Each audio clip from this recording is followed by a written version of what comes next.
How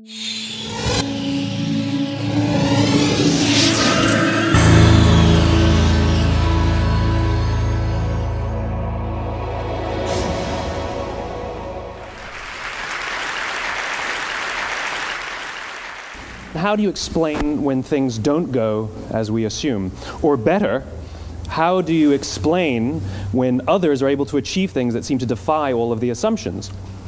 For example, why is Apple so innovative? Year after year after year after year, they're more innovative than all their competition. And yet, they're just a computer company. They're just like everyone else. They have the same access to the same talent, the same agencies, the same consultants, the same media.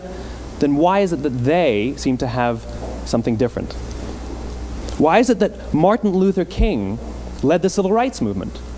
He wasn't the only man who suffered in a pre-civil rights America, and he certainly wasn't the only great orator of the day. Why him?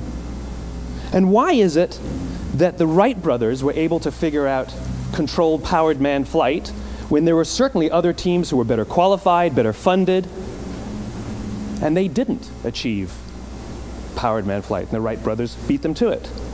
There's something else at play here. About 3.5 years ago, I made a discovery, and this discovery profoundly changed my view on how I thought the world worked, and it even profoundly changed the way in which I operate in it. As it turns out, there's a pattern. As it turns out, all the great and inspiring leaders and organizations in the world, whether it's Apple or Martin Luther King or the Wright brothers, they all think, act, and communicate the exact same way, and it's the complete opposite to everyone else. All I did was codify it. And it's probably the world's simplest idea. I call it the golden circle.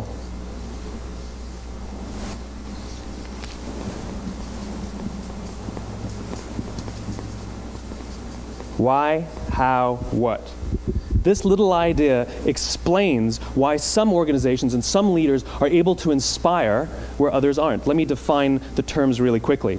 Every single person, every single organization on the planet knows what they do, 100%. Some know how they do it, whether you call it your differentiating value proposition or your proprietary process or your USP.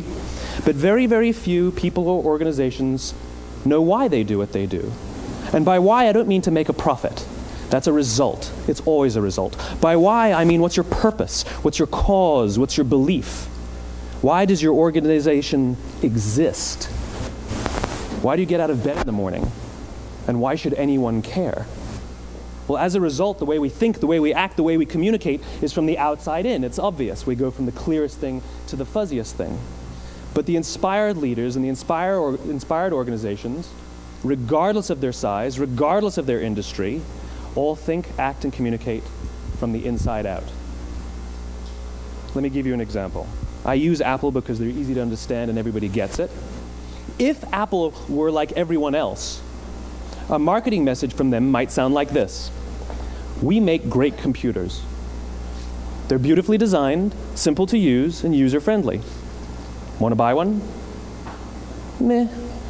And that's how most of us communicate. That's how most marketing is done, that's how most sales is done, and that's how most of us communicate interpersonally. We say what we do, we say how we're different or how we better, and we expect some sort of behavior, a purchase, a vote, something like that.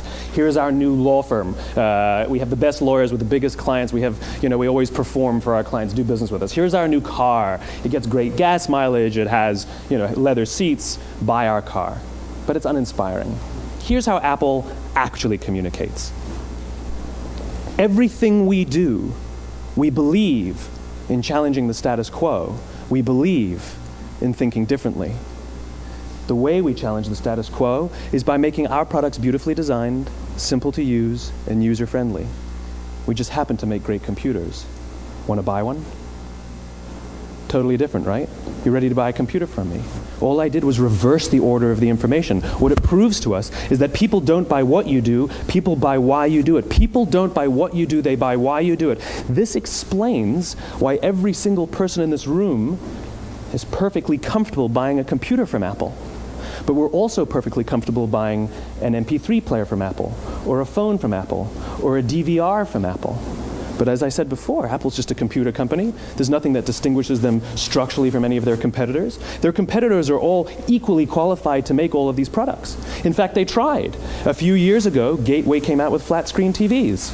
They're eminently qualified to make flat screen TVs. They've been making flat screen monitors for years. Nobody bought one. And Dell came out with MP3 players and PDAs. And they make great quality products, and they can make perfectly well-designed products, and nobody bought one. In fact, talking about it now, we can't even imagine buying an MP3 player from Dell. Why would you buy an MP3 player from a computer company? But we do it every day. People don't buy what you do, they buy why you do it. The goal is not to do business with everybody who needs what you have. The goal is to do business with people who believe what you believe. Here's the best part. None of what I'm telling you is my opinion. It's all grounded in the tenets of biology, not psychology, biology. If you look at a cross-section of the human brain, looking from the top down, what you see is the human brain is actually broken into three major components that correlate perfectly with the golden circle. Our newest brain, our Homo sapien brain, our neocortex, corresponds with the what level. The neocortex is responsible for all of our rational and analytical thought and language. The middle two sections make up our limbic brains, and our limbic brains are responsible for all of our feelings, like trust and loyalty. It's also responsible for all human behavior, all decision-making, and it has no capacity for language. In other words, when we communicate from the outside in, yes, people can understand vast amounts of complicated information like features and benefits and facts and figures. It just doesn't drive behavior. When we communicate from the inside out, we're talking directly to the part of the brain that controls behavior, and then we allow people to rationalize it with the tangible things we say and do. This is where gut decisions come from. You know, sometimes you can give somebody all the facts and your figures, and they say, I know what all the facts and details say, but it just doesn't feel right. Why would we use that verb? It doesn't feel right. Because the part of the brain that controls decision-making doesn't control language. And the best we can muster up is, I don't know, it just doesn't feel right. Or sometimes you say you're leading with your heart or you're leading with your soul. Well, I hate to break it to you, those aren't other body parts controlling your behavior. It's all happening here in your limbic brain, the part of the brain that controls decision-making and not language. But if you don't know why you do what you do, and people respond to why you do what you do, then how will you ever get people to vote for you or buy something from you, or more importantly, be loyal and want to be a part of what it is that you do? Again, the goal is not just to sell people who need what you have. The goal is to sell to people who believe what you believe. The goal is not just to hire people who need a job. It's to hire people who believe what you believe. I always say that, you know, if you hire people just because they can do a job, they'll work for your money. But if you hire people who believe what you believe, they work for you with blood and sweat and tears. And nowhere else is there a better example of this than with the Wright brothers. Most people don't know about Samuel Pierpont Langley.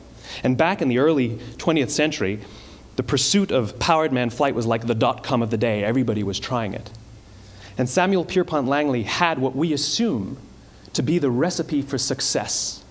I mean, even now, you ask people, why did your product or why did your company fail? And people always give you the same permutation of the same three things. Undercapitalized, the wrong people, bad market conditions. It's always the same three things. So let's explore that. Samuel Pierpont Langley was given $50,000 by the War Department to figure out this flying machine. Money was no problem. He held a seat at Harvard and worked at the Smithsonian and was extremely well connected. He knew all the big minds of the day. He hired the best minds money could find, and the market conditions were fantastic. The New York Times followed him around everywhere, and everyone was rooting for Langley. And how come we've never heard of Samuel Pierpont Langley? A few hundred miles away in Dayton, Ohio,